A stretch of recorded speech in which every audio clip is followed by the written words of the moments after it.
여러분 안녕하십니까? 광주 MBC 뉴스데스크입니다. 폭염특보가 20일 가까이 이어지면서 서민들은 그야말로 폭염과의 전쟁을 치르고 있습니다.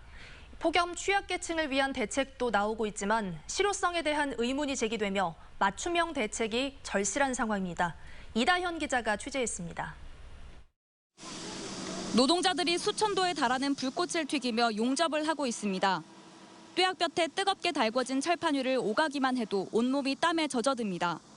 기온이 31도를 넘은 오후 2시쯤 광주시 지하철 공사 현장입니다. 1시간마다 컨테이너와 천막으로 피해 바람을 쐬고 차가운 음료를 마시지만 더위는 쉽게 가시지 않습니다. 열이 바로 오기 때문에 서 있기도 힘듭니다. 열이 체감 온도가 한 40도 정도 넘어간다고 보시면 됩니다. 오아시스 같죠?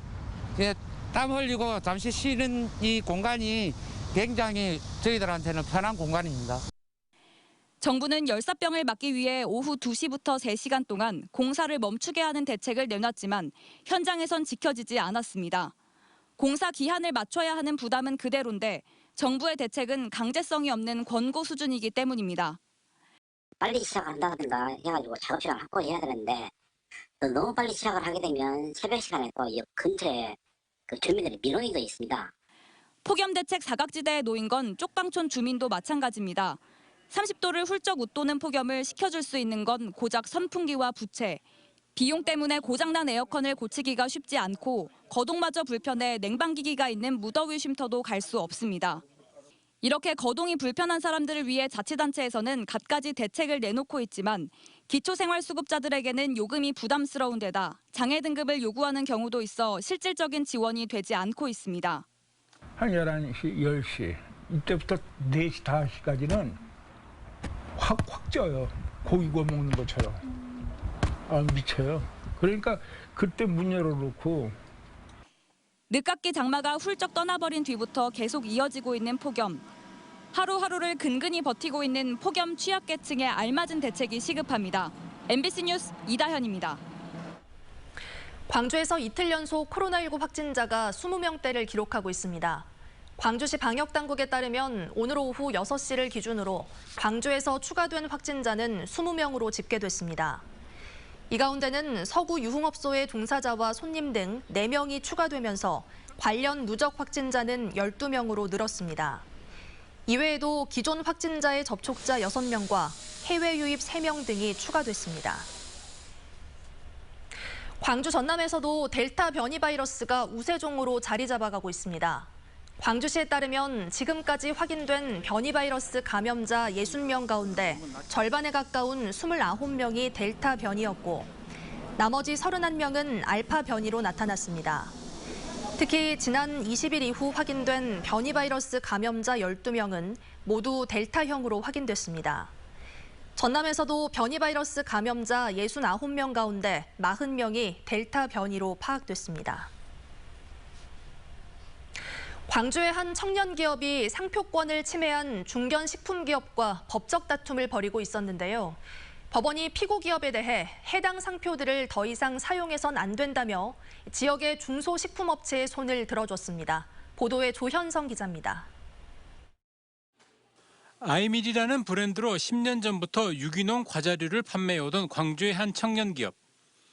중견식품기업 일동후디스가 3년 전부터 똑같은 상표로 비슷한 상품들을 판매하기 시작하면서 경영에 큰 어려움을 겪어왔습니다. 서울중앙지법은 최근 일동후디스가 사용 중인 7개 상표에 대해 더 이상 사용해서는 안 되고 상품 포장지와 광고, 홈페이지에서도 모두 삭제하라고 판결했습니다. 상대는 대형 노폼이었고요.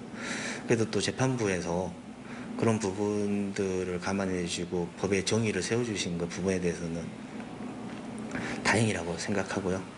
이에 앞서 아이밀은 일동후디스 상표 3건에 대한 상품 등록 무효 소송 등 7건의 법정 다툼을 모두 이겼었습니다.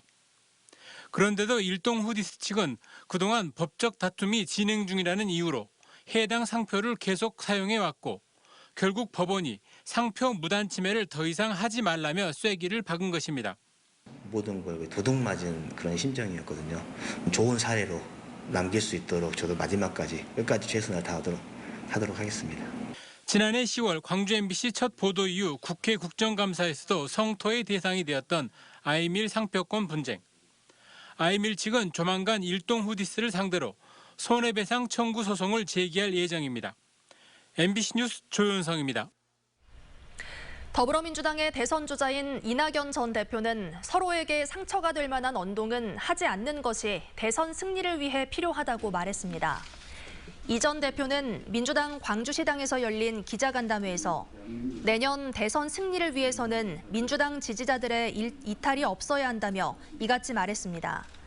또 이재명 지사의 백제 발언과 관련해 지역 구도를 소환할 만한 어떤 행동도 자제해야 하고 자신 또한 그렇게 하겠다고 밝혔습니다. 한국의 갯벌이 유네스코 세계 자연유산으로 등재됐습니다. 한국의 갯벌은 신안과 순천 보성, 전북 고창, 충남 서천의 4곳으로 구성된 연속 유산으로 이 가운데 전남 지역의 갯벌이 전체의 87%를 차지하고 있습니다.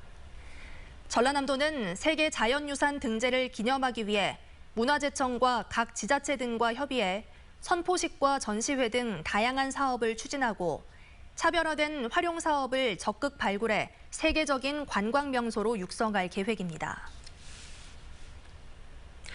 17명의 사상자가 발생한 광주 학동 붕괴 참사의 원인을 밝히는 경찰 수사 결과가 내일 발표됩니다.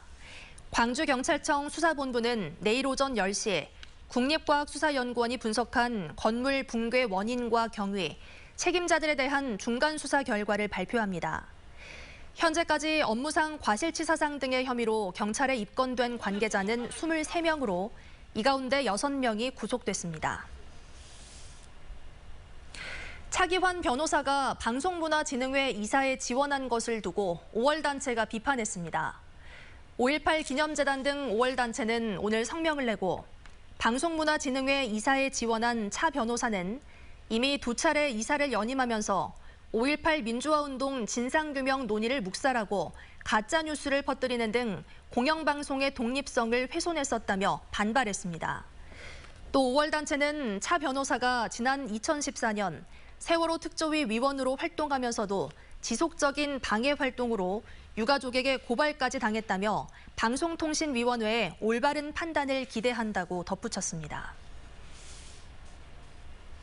해동 문화예술촌이 여름방학 기간을 맞아 독서문화 정착과 독서 습관 형성을 위한 더불어 책 함성 행사를 열고 있습니다.